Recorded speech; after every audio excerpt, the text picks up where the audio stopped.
최근에 제가 듣는 이야기가 자주 있습니다. 눈치를 잘 보지 않는다.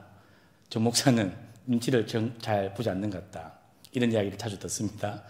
좋게 표현하면 멘탈이 강한 것 같다. 나쁘게 표현하면 염치가 없다. 뭐 이 정도 얘기죠. 그래서 제가 한번 생각을 해보았습니다. 제가 왜 눈치를 잘 보질 않나. 그래서 혼자 생각하면서 3가지 정도가 머릿속에 떠올랐습니다. 첫 번째는 IQ가 떨어져서 다른 사람이 무슨 말을 하고 어떻게 느낄지 다 헤아릴 수 없어서 그렇다. 두 번째는 제 뒷배가 든든하기 때문입니다. 뒷배가 뭔지 아십니까? 뒷배라는 것은 보이지 않지만 뒤에서 보살피고 도와주는 사람을 뒷배라고 하죠. 그래서 우리가 영화를 보면 검찰이나 정치나 모든 것에서 뒷배가 어떠냐에 따라서 그 영향력이 틀려집니다. 저에게 큰 뒷배가 2명 있습니다. 첫 번째는 제가 이렇게 보여도 제 뒷배에 누가 있을까요? 부산에서 제일 유명한 칠성파 출신의 시니어가 있습니다. 실제 사건입니다. 제가 부산에서 테니스를 잘 쳤을 때 저희 클럽에 부산의 칠성파 중에서도 조폭 중에서도 끝까지 잘 나간 조폭은 시니어 대접을 받습니다. 시니어 대접을 받습니다. 그분은 기장에서 일광으로 가는 곳에 골동품을 크게 합니다. 그러면 절에 총무스님들이 현금을 많이 쥐고 있지 않습니까? 부산에 절들이 많은데 이 총무스님들이 현금을 몇 천만 원씩 들고 와서 그 골동품 가게에서 골동품을 사갑니다. 그 고문님이 저희 클럽에 있었는데요. 테니스를 치고 있으면 부산의 현직 칠성파들이 어깨 뒤로 와서 인사하고 가고 그랬습니다. 그런데 그 시니어 고문이 제가 목사인 걸 알지죠. 항상 저에게 말합니다.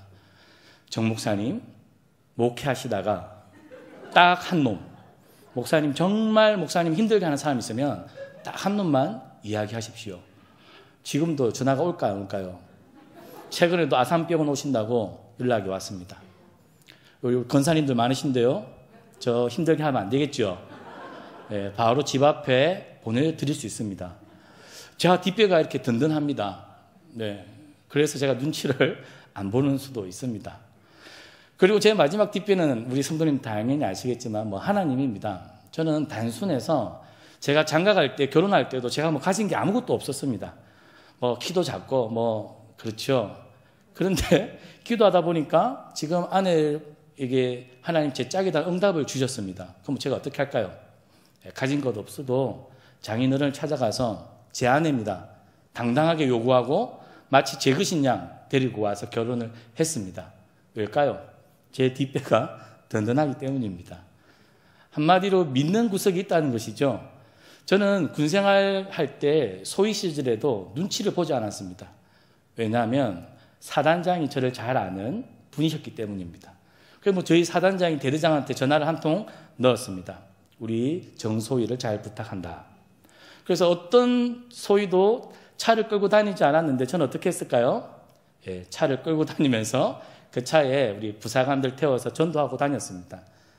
뒷배가 든든하기 때문에 그런 것이지요. 오늘 본문에도 이 뒷배와 관련된 내용들이 사실은 등장합니다. 이스라엘 출애굽한 이 2세대들이 모압 평지에 진을 쳤습니다. 이 모압 평지는 여리고 맞은편이죠. 그런데 이 모압 평지에 진을 치기까지 암몬 족속과 아모리 족속을 다 깨부수고 오늘 올라왔습니다. 그래서 암몬 족속의 모압의 왕 발락이 굉장히 두려움 가운데 들었습니다.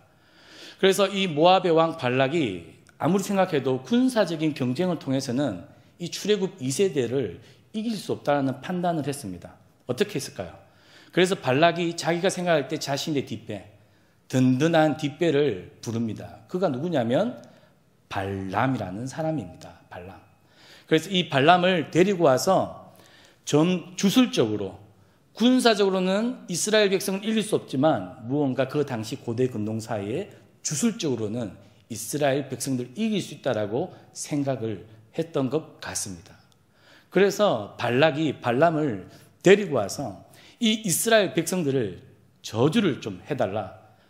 저주를 해주면 우리가 능히 이길 것이다 라고 발락이 생각을 하였습니다.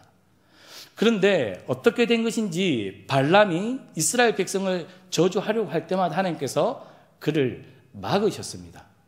이스라엘이 누구냐면 하나님도 저주하지 않는 자, 하나님도 그들을 혼내지 않는 자. 그래서 하나님이 그를 막아 세웁니다. 그래서 오늘 본문에 보니까 발락이 발람을 데리고 가서 이스라엘 백성을 다르게 볼 수 있는 곳으로 데리고 갑니다. 이스라엘이 약 이 당시 200만에서 한 300만 사이라고 봅니다. 그 대군의 끝자락을 보여주면서 그래도 마지막에 한 번만 이들을 저주해 달라라고 이야기합니다. 그래서 발람이 또 발락의 요청을 듣고는 제사단을 쌓고 하나님 앞에 묻습니다. 그때 하나님께서 오늘 하시는 내용들이 오늘 본문의 핵심 내용입니다. 오늘 발락은 이스라엘 백성들을 어떻게 하면 다르게 볼 수 있고 그들을 이길 수 있을까 자신의 뒷배를 이용하려 했지만 하나님은 오늘 발람을 통해서 이스라엘 백성의 뒷배가 누구인지를 오늘 확실히 보여주고 있습니다. 누굽니까? 오늘 하나님은 발람 선지자를 통해서 이 암몬왕, 이 모압 왕 발락에게 이스라엘 백성 뒤에는 하나님이 있다라는 이야기를 오늘 하고 있는 것입니다. 19절에 보니까 이스라엘 백성 뒤에 있는 이 배후에 있는 하나님이 누구냐면 사람이 아니시고 인생이 아니다. 하나님이 그들 뒤에 계시는데 하나님은 처음에 하신 말씀을 신실하게 이루어 가시는 언약의 하나님이 그들의 뒤에 있다라고 이 발락에게 하나님을 소개해 줍니다. 그리고는 하나님께서 이 이스라엘 백성의 뒷배인데 하나님께서 이스라엘 백성을 어떻게 생각하는지를 그에게 알려줍니다. 21절에 이스라엘 백성들의 허물도 용서하시고 그들의 반역도 용서하시는 분이 바로 여호와 하나님이라는 거죠. 그리고 그들과 함께 계시는 분이 바로 여호와 하나님이다라고 오늘 발락에게 이야기해 줍니다. 즉 이스라엘 뒤에 든든히 서 계시는 분 누구라고요? 바로 여호와 하나님이라는 사실입니다. 저와 성도님들이 금요 기도회에 어떤 마음으로 나오십니까? 한 주 동안 많이 힘드셨죠? 우리가 경건하게 살고자 할 때마다 더 많은 영적 싸움과 전투와 방해 가운데 아마 어떻게 보면 우리 성도님들이 너덜너덜해진지 모르겠습니다. 믿음이 땅에 떨어져 있는 상태로 왔는지도 모르겠습니다. 우리가 힘이 들면 들수록 어떻게 합니까? 자꾸만 자기 자신에게 문제가 있다라고 생각하기도 합니다. 자기 자신에게 집중하고 자기 자신에게 함몰됩니다. 그럴 때 누가 가장 좋아할까요? 영적 싸움에서 우리를 이기려고 하는 사탄이 가장 좋아할 겁니다. 그런데 오늘 본문을 통해서 저는 저와 성도님들이 무엇에 집중하기를 바란다고요? 우리의 든든한 뒷배가 되어주시는 여호와 하나님께 우리의 시선을 꽉 고정하는 시간이 오늘 저녁이 되었으면 좋겠습니다. 오늘 본문이 뭐라고 했다고요? 이스라엘 백성들이 야곱의 후손들이 하나님 앞에 신실하지 않습니다. 하나님의 뜻대로 살아가지 않을 때도 있습니다. 그래서 출애굽 1세대들은 광야에서 다 죽었죠. 그러나 하나님은 끝까지 그들을 용서하시고 품으시고 아브라함과 야곱과 맺은 그 언약을 지키시는 분으로 오늘 소개되어집니다. 즉 이스라엘이 잘해서 이스라엘이 하나님 앞에 신실해서 이스라엘이 하나님 뜻대로 순종을 잘해서가 아니라는 사실입니다. 우리가 무언가를 잘해서요? 우리가 무언가 똑똑해서요? 우리가 이룬 것이 많아서요? 아니라는 사실이죠.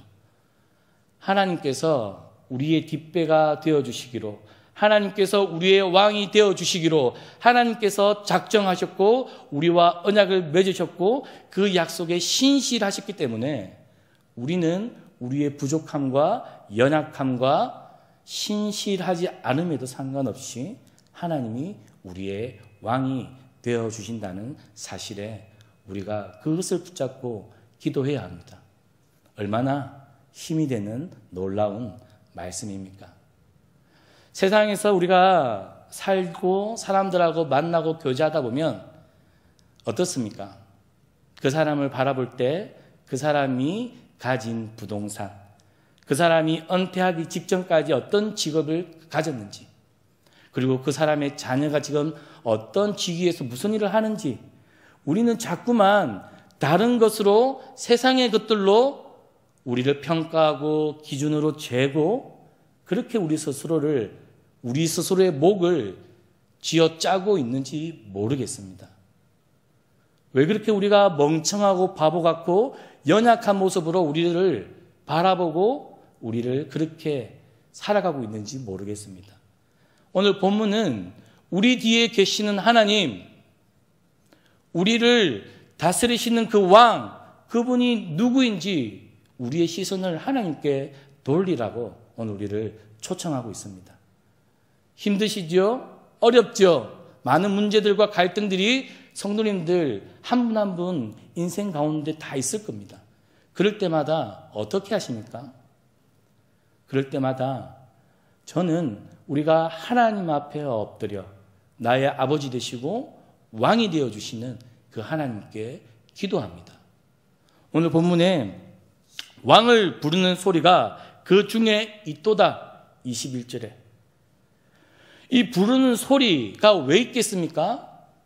왕을 부를 때 그 왕을 부르는 소리에 응답하시는 하나님, 왕이 있기 때문에 왕을 향해 부르는 소리가 있는 것입니다. 백성들의 소리에 귀 기울이시는 왕, 그분이 있기 때문에 우리가 금요 기도에 모여서 함께 기도한다는 사실을 믿으시기 바랍니다. 우리가 왕을 향해 기도하고 부를 때 그 하나님은 우리의 한 사람 한 사람의 음성에 귀 기울이실 뿐만 아니라 우리의 상황에 우리의 기대를 넘어서 우리에게 가장 좋은 것을 주시려고 준비하고 계신 분이 바로 우리의 왕 하나님이라는 사실입니다. 이것이 우리의 힘입니다. 우리 서울시민교회의 영적인 힘입니다. 우리 구성원들이 돈이 많아서 헌금이 많아서 우리가 열심히 교회를 섬겨서가 아니라 우리 가운데 계시는 분이 다른 분이 아니라 왕이신 하나님이라는 사실입니다. 그것이 저와 여러분들과 우리 교회의 힘이 되기를 주님의 이름으로 축복합니다. 우리가 더 하나님을 주목했으면 좋겠습니다. 하나님을 더 가까이 우리가 만났으면 좋겠습니다. 왜 우리가 엉뚱한 것에 눈치를 보고 우리가 왜 의지할 것이 없는 것에 우리가 힘을 빼앗기고 우리가 그렇게 힘없이 살아갑니까?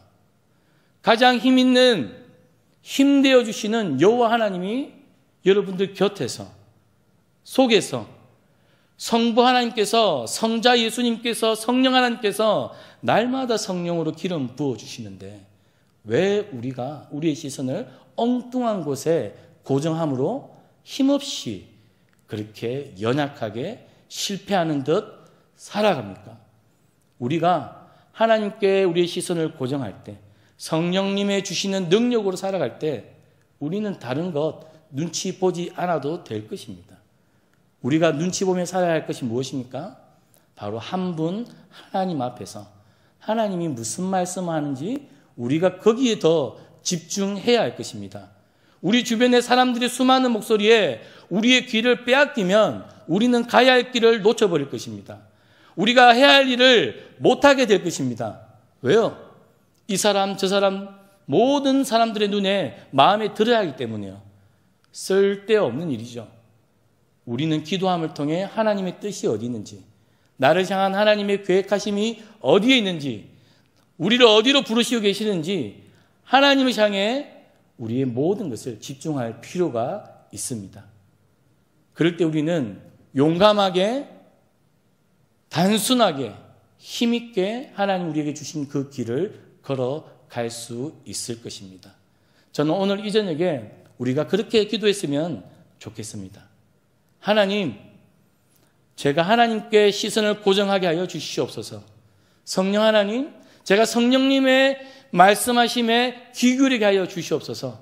제가 세상의 수많은 소리와 수많은 이야기에 제 마음을 뺏기는 것이 아니라 삼위일체 하나님의 말씀에 제 모든 것이 사로잡히게 하여 주시옵소서.